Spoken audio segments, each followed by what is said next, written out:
Egunon, los cañones de agosto, de Bárbara W. Tuchman. Primera Guerra Mundial.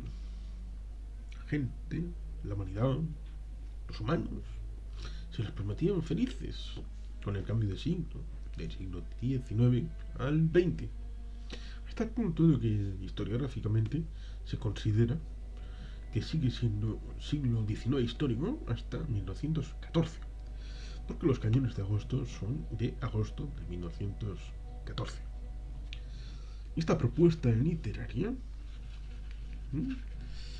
que esta primera edición es de octubre de 1979 en castellano, es decir, el periodo denominado de la transición, después del asunto del tema constitucional y el periodo de aprobación, porque octubre del 79, es decir, el periodo de campaña y votación de los estatutos vasco y catalán en este orden. La edición original es de 1962, de mediados del 62. Luego tendrá su importancia. Los países se fueron tranquilizando después de las guerras napoleónicas en el siglo XIX. El Congreso de Viena establece una paz bajo los auspicios del señor Metternich, ministro de Asuntos Exteriores del Imperio Austrohúngaro, entonces solamente Imperio Austríaco. Antes de la pelea que tuvieron luego entre Prusia y Austria respecto al liderazgo de la Confederación Germánica, y con la victoria de Prusia, Austria se fue nucleando más bien en torno a lo que luego sería el Imperio Austrohúngaro, con la corona dual y todo aquello. Y Prusia siendo el motor de la unificación de Alemania. Ya hubo chispazos, la revolución de 1848 y todo aquello, la Zollverein, la unión aduanera, cosas muy interesantes de reflejar, pero digamos que corre prisa, porque esto es agosto del 14, fundamentalmente, casi un monográfico. Está la guerra franco-prusiana de 1870, la imposición del Segundo Reich en el Palacio de Versalles, en el, digamos que en la Sala de los Espejos, que eso tendrá su reflejo, como por ejemplo el bosque de Compiègne y el vagón aquel entre la Primera y la Segunda Guerra Mundial, con Francia y Alemania. Esto de la espinita clavada, respecto a Alsacia y Lorena, muchos elementos que están ahí. La venganza como motor. La paz era posible, tal así que desde hacía muchísimo tiempo no había paz en Europa hasta que llegó la paz de Metternich. Después, truncada, pero restituida por la nueva paz de Bismarck. Hasta que el nuevo emperador, Guillermo II, Wilhelm, digamos que le pareció un coñazo y no renovó el acuerdo que tenían con Rusia, liberando a Rusia para poder tener un acuerdo con Francia, que era el objeto de aislamiento de la política de Bismarck, y casi lo llega a conseguir del todo, el aislamiento completo de Francia. La destitución de Bismarck, porque le parecía un coñazo al nuevo emperador, trajo esa alianza que rompe el aislamiento de Francia, y el nuevo juego de alianzas empezó a operar. En el principio del siglo XIX, Francia fue un imperio. Al comienzo del siglo XX, los problemas en Europa están en los Balcanes. En 1912 hay una guerra, después de el enfermo de Europa, que en un momento dado se llamó al Imperio Otomano, pues por los límites. Austria-Hungría se acaba tomando Bosnia-Herzegovina, la actual Bosnia-Herzegovina, por eso en 1914 a visitarla el heredero, Francisco Fernando, donde es asesinado por Potra, por Gavrilo Princip, porque, digamos que después de haber intentado muchas veces, haber fracasado en el viaje de vuelta, digamos que para ir a un lugar que tenían que visitar, dio la casualidad de que la calesa, el coche, se atranca al lado de un callejón donde está ahogando las penas y con una pistola el citado Gavrilo Princip. Da la casualidad de que se lo pone a huevo, dispara y los acaba por liquidar y acaban muriendo. La curiosidad es que tardaron un mes los austrohúngaros en exigir represalias, retaliaciones, compensaciones a los serbios, acusándoles de ser la mano negra que había asesinado a su heredero, no exponiendo que tenían diferencias internas respecto a la concepción del futuro, de quién debería de ser el verdadero heredero, de que ese heredero pues, que no tenía ideas tan sardónicas como dividir el país en tres, que sea en vez de una corona dual, una corona a tres, con una pata eslava respecto a la austríaca y a la húngara. Es decir, todavía profundizar más en el ámbito federal o confederal del imperio. A eso nunca llegaría, pero empezarían a operar las alianzas entre los países en la que Austria-Hungría amenaza a Serbia. Rusia, ahora sí, porque en 1912 no se metió a defender a Serbia, ahora sí dice que va a defender a Serbia. Alemania, que tiene un acuerdo con Austria-Hungría, dice que va a defender a los austríacos en sus derechos. Los franceses, que tienen un acuerdo con Rusia, dicen que los rusos están respaldados. Y luego los británicos, que van por libre, pero bueno, sucintamente, allá donde se metan los franceses, deben de meterse ellos también. Y luego los italianos, que en principio deben de apoyar a la entente entre Alemania y Austria-Hungría. Y ahí está el juego de alianzas. Por ejemplo, los japoneses, que están en ese momento de mano de los británicos, que entrarían contra los alemanes, también con la idea de rapiñar las posiciones en el Pacífico. Claro, resulta curioso para un humano que venga del siglo XVIII que franceses e ingleses sean amiguitos, porque en el año 1898, un año clave en el que se sucede la guerra hispano-norteamericana, está el asunto de África. Bueno, África ha sido repartida formalmente en la Conferencia de Berlín de 1885. Está la idea de hacer un ferrocarril que cruce África. Los portugueses tienen la idea entre Angola y Mozambique, que crucen. Ella es, digamos que la estrella de bronce. La estrella de plata es la idea de los franceses, que cruce longitudinalmente entre el Índico y el Atlántico, en sus posiciones, digamos que desde la zona de Mauritania, por aquella zona del Senegal, en la África occidental francesa, hasta la noción de la zona de Djibouti, digamos que todo aquello. Pero claro, hay un problema, en medio está Sudán. Sudán es el concepto de la estrella de oro, que es hacer un ferrocarril que una El Cairo y Ciudad del Cabo, de norte a sur, en el otro esquema longitudinal. Y en medio está Sudán, que cruza las dos líneas. No podía ser a la vez francés y británico. No estamos todavía en ese momento de los condominios, aunque luego vendrá el Sudán anglo-egipcio, aunque Egipto formalmente semi-independiente, pero parte del Imperio Británico, un poco como Sudán y todo aquello, pero siempre dentro de la misma casa.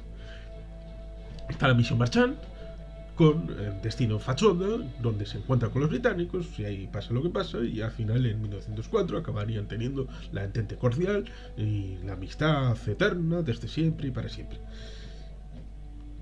En julio y agosto es donde se produce, en 1914, el asunto de este juego de alianzas entrar en funcionamiento con la idea de que la guerra en Europa va a ser corta. Una guerra que hacía muchísimo tiempo, muchas generaciones, salvo el caso franco-prusiano, o el caso de los británicos y los franceses en elementos exógenos dentro de las afueras. Por ejemplo, la guerra de Crimea en los años 50 del siglo XIX. Guerras siempre periféricas, pero no centrales, salvo, como digo, cosas exóticas como la guerra franco-prusiana, pero que simplemente implicaban a Francia, a Prusia, y ya está, y se acabó. Prácticamente durante muchas generaciones no habían luchado en territorio europeo, y por lo tanto parecía que había esas ansias, esas ganas de inmolarse en pos de la patria, de inmortalizarse, sobre todo teniendo en cuenta como que iba a ser una aventura sencilla, ir al campo, volver, asearse y volver llenos de gloria y de medallas y ser reconocidos en tu pueblo. Como por ejemplo tenía la idea en el reclutamiento de los británicos, en principio lo hacían calle por calle, con lo cual cuando luego se produzcan las batallas en el inicio de la Primera Guerra Mundial, digamos que cuando cae un regimiento hay luto en toda la calle. Luego ya empezarían a cambiarlo para que, oye, si hay problemas con un regimiento que se ha enfrentado y han caído todos, que solía pasar mucho en la Primera Guerra Mundial, a ver, no vamos a destrozar toda la descendencia, la prole de una calle completa. Hombre, es porque eso es horrible y difícil de, porque al fin y al cabo estás fastidiando a toda una calle que al fin y al cabo son parte de una circunscripción electoral, y a ver si le estamos tocando la fava ahí a uno de los diputados de Westminster. Pero bueno, volviendo a agosto del 14, agosto es el momento clave, sobre todo en el frente occidental. Aquí se ponen dos frentes fundamentalmente, sobre todo el occidental, y luego el frente respecto a, consignándolo de una determinada manera, el frente de Tannenberg, pero simplemente como elemento, la batalla de Tannenberg, que se produce en ese momento respecto a detraer dos unidades del ejército alemán, aunque no lo necesitaron para la victoria en Tannenberg, que fueron importantes para que los alemanes no tuvieran el punch suficiente para la batalla del Marne y entrar en París, que era lo que en definitiva querían. Y creían los alemanes que entrando en París se acabó. La guerra se terminó, los franceses han caído y ya está. En principio, el marchamo, después de ese juego de alianzas, de pensar que la cosa iba a ser fácil, olvidando, por ejemplo, que después de en una película ya se ve que en el año 64 y 65 del siglo XIX, es decir, en la guerra llamada de secesión de los Estados Unidos, hay ya trincheras al final de la guerra, con lo cual eso ya estaba más o menos previsto, porque son 50 años antes de la Primera Guerra Mundial. Deberían de haberlo previsto. Creo que es la la ametralladora Gatling en Estados Unidos ya está en funcionamiento. En algunas películas se ha visto un invento de fusiles dentro de una rueda, y que con una manija les van dando y va disparando.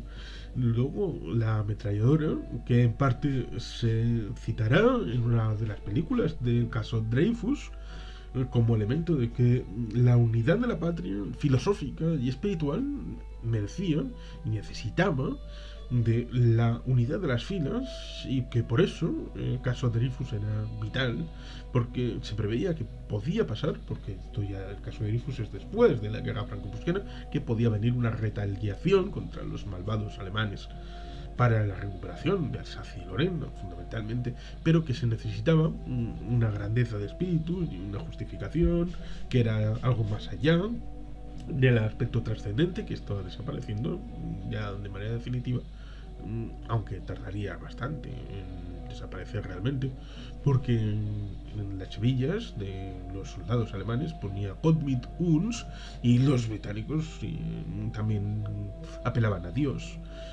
en su combate, y evidentemente Dios no podía estar en las dos trincheras a la vez. Pues el marchamo de la Primera Guerra Mundial tenemos esa cuestión de la falta de concepto, la falta de apego, de arraigo, de justificación más allá del tema imperialista, del tema capitalista, que seguro hace las delicias de los analistas marxistas-leninistas.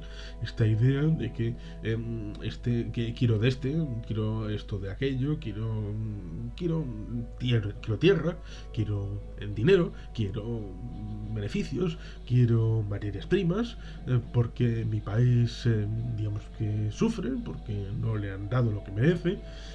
Y eso, curiosamente, digamos que la mayor parte de las veces se coge el momento del futuro porque hay que volver al pasado. Y este libro es lo que intenta hacer. Volver a julio del 14, volver a julio de 1914 e ir desde ahí hacia adelante, cómo se fueron sucediendo los hechos hasta llegar al congelamiento del frente occidental en trincheras. Ese es el gran propósito de este libro: contar cómo se fueron sucediendo los asuntos, fundamentalmente en agosto, desde la declaración formal de guerra, el día 2 y 3 de agosto, entre las partes, después de que había pasado un mes desde los sucesos que supuestamente provocaron el desencadenamiento de la Primera Guerra Mundial. En agosto, los planes, como el Plan 17 francés, el Plan von Schlieffen alemán, que había sido actualizado, pero siempre tenía la básica idea respecto a la derecha, a la izquierda, penetrar por Bélgica. Digamos que esa conceptualización acababa por sustanciarse en una violación de un espacio neutral, justificado y planificado, pero ese espacio neutral había sido acordado como zona tapón entre las potencias y garantizado por 6 países, con lo cual digamos que ese hecho fundacional de respecto a la violación del espacio belga, la vocación de defensa del espacio belga por los belgas, de aquí no pasa nadie, porque si pasa alguien, digamos que pueden venir el resto de potencias para decir que nosotros estamos siendo agresores de un tercero, ya sea quien sea. Ante los belgas hubo una mantina, una histórica defensa, y retrasó las huestes de los ulanos, de los sajones, de los bávaros, de los germanos, hasta el punto de que la quema de la Universidad de Lovaina, sobre todo en su biblioteca, hizo causa espiritual para arrastrar a los aliados a un más firme compromiso de victoria frente a los alemanes. Sin el sacrificio, la inmolación, la causa de los belgas, es difícil que hubiera habido un argumento de peso, empezando por los británicos, que fueron muy renuentes a esto de hacer causa común con los franceses, muy renuentes a la hora de enviar el cuerpo expedicionario británico al continente, muy renuentes a la hora de entrar en combate, de su posicionamiento, la coordinación. Luego, claro, si cogemos el 17 y el 18, cuando ya la cosa está mucho más engrasada y más evolucionada, parece que retroactivamente Los británicos siempre tuvieron un compromiso, los británicos siempre estuvieron de acuerdo, los británicos siempre fueron aliados maravillosos con los franceses, pero viendo la historia de manera correcta, es decir, desde julio del 14 en adelante, podemos ver una historia distinta respecto a todo aquello. Es por lo tanto una historia interesante del frente occidental, de cómo las maniobras, los ejércitos, las unidades se iban moviendo, de cómo se trataban de testar las unas a las otras en el frente, hasta que al final con las respectivas derrotas, porque los franceses son derrotados, los alemanes son derrotados, los británicos son derrotados, pero es curioso porque los británicos luego tendrán la fachada, la memoria colectiva ficticia respecto a la idea de que fueron ellos los que frenaron a los alemanes, que fueron ellos los que hicieron posible la victoria para la no pérdida de París, digamos que una serie de fábulas muy típicas de los británicos. Recordemos a Blas de Lezo y su victoria en Cartagena de Indias, y como el señor Vernon ya tenía incluso la idea de celebrar la victoria, pero ni siquiera la batalla se había celebrado, porque claro, estos españolitos, vamos, que van a perder de calle, y luego borraron. Pero claro, como los españoles borraron de la historia a Blas de Lezo, el auténtico mártir de la victoria, que murió no mucho después, porque había una serie de odios. Pero los británicos en la Primera Guerra Mundial, en agosto del año 14, hicieron un papel horrible, pésimo. Pero luego la memoria colectiva hace parecer que los elementos principales del frente, de tratar de frenar a los alemanes para que no obtuvieran la victoria en el plan Blunsliefen, en el envolvimiento respecto a la ciudad de París, fue la presencia de los británicos, que tampoco tuvieron gran presencia, pero la propaganda posterior, digamos que todo el mundo compró, pues hizo milagros. Después de agosto, el frente occidental entró en parálisis, se acabaron las trincheras y los ejes de combate fundamentalmente fueron colaterales, externos, un poco como lo que había pasado en las guerras del siglo XIX, tratando de ir por los flancos, por las partes menos directas.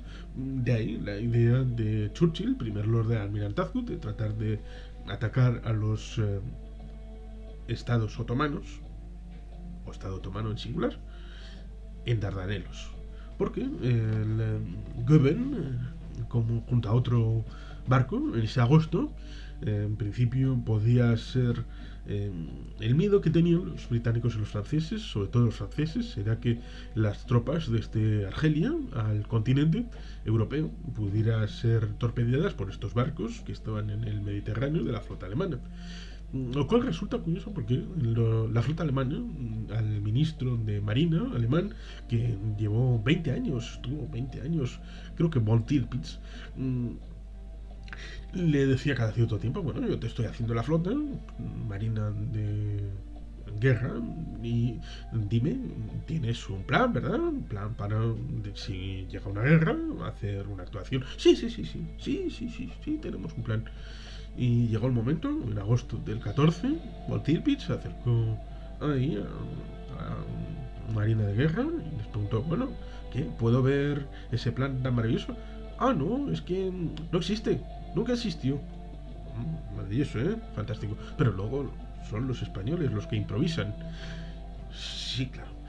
Pues el Goeben en un barco que estaba por ahí, y digamos que para forzar a los otomanos a tomar partido por la parte de Austria-Hungría y de Alemania, llevaron esos dos barcos hasta Estambul, y en Estambul pues, se quedaron allí. Simplemente bajaron la bandera alemana y subieron la del Imperio Otomano, pero con mando de los mismos con la tripulación de los mismos y forzaron luego después el ataque a Rusia, un poco a semejanza de los tiempos de la guerra de Crimea, forzando a los otomanos de manera sobrevenida. Oye, pues, salvo que quieras que estos dos barcos nos empiecen a bombardear a Estambul, pues habrá que entrar en guerra de mano de...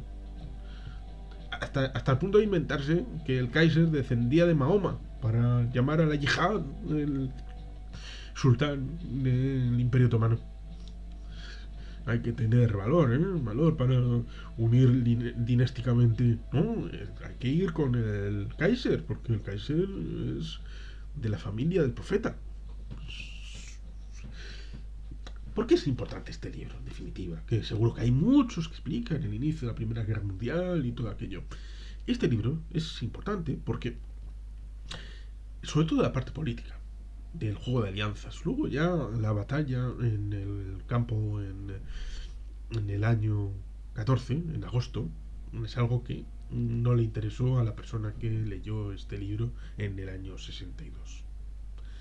Lo leyó un irlandés católico de Boston, Massachusetts, John Fitzgerald Kennedy, y citó este libro en octubre del 62, ya estando publicado, ya habiéndolo leído en ese verano, sobre todo con la idea de el juego de alianzas, y que cuando uno desencadena ese juego de alianzas nunca se sabe hasta dónde tiene que llegar y las consecuencias que tendrá.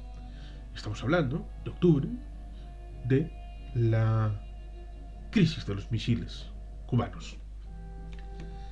Por eso este libro es conocido y es famoso. Es famoso porque fue invocado en la forma de detención de tratar de llegar a un acuerdo con los que habían puesto los misiles en Cuba, un poco a semejanza a esos misiles del tema del asesinato del duque, archiduque Francisco Fernando, heredero del Imperio Austrohúngaro, que hizo el juego de las alianzas. En el caso del 62, pues habrían sido los Estados Unidos y la Unión Soviética los que los juegos de alianzas podían haber llevado a una guerra nuclear total y al fin de la historia de la raza humana, y se acabó todo, cierre el telón y se acabó la aventura. Por eso llegó a ser interesante la lectura a posteriori de la gente y de acercarse a este libro, y por eso yo lo adquirí, para acercarme, no solamente porque me interesa la Primera Guerra Mundial, el por qué acabó el sistema de trincheras en el ámbito occidental, siempre luchando en terreno francés, curiosamente, hasta el punto se llegó a batir que 100 años después hay zonas de aquel sector que incluso son impracticables a día de hoy, en 2021. Luego veremos en los años 80 un emocional encuentro en el campo de batalla, en este caso en Verdún, entre François Mitterrand y Helmut Kohl en Verdún, en el año 86, si no recuerdo mal, en el aniversario de la batalla principal en Verdún. Cosa que es curioso porque jamás ha habido una versión similar entre un primer ministro británico y un presidente francés, o entre un primer ministro británico y un canciller de Alemania. Y eso que la mayor vinculación de odio cerval, respecto a la guerra franco-prusiana, a la Primera Guerra Mundial, luego a la Segunda Guerra Mundial, será el odio atávico entre los franceses y los alemanes. Pero la reconciliación, piedra fundacional de la Unión Europea, hizo la reconciliación histórica entre franceses y alemanes, hasta el punto de momentos históricos como ese entre François Mitterrand y Kohl en el año 86. Luego se verán otras imágenes históricas entre esa entente que empezaría entre Adenauer y Charles de Gaulle en el año 62. Los británicos, gente curiosa, pintoresca, y a la que hay que desenmascarar. Pero bueno, libros como este aportan lo suyo y explican ese agosto, lo que sucedió en ese primer mes, que a veces las guerras, entre comillas, se ganan o se pierden al inicio. Y luego lo demás es ir arrastrando las decisiones iniciales hasta que acaba por terminar como terminó, de una manera brusca, el 11 del 11 del 18. No el 11 del 11 de la 11, no. El 11 del 11, el 11 de noviembre, a las 11:11 del 18, con el armisticio que dio paso a callar los cañones que empezaron a tronar en agosto del 14. Y sin más, es que ricasco, agur berbat, Betty Gelpian.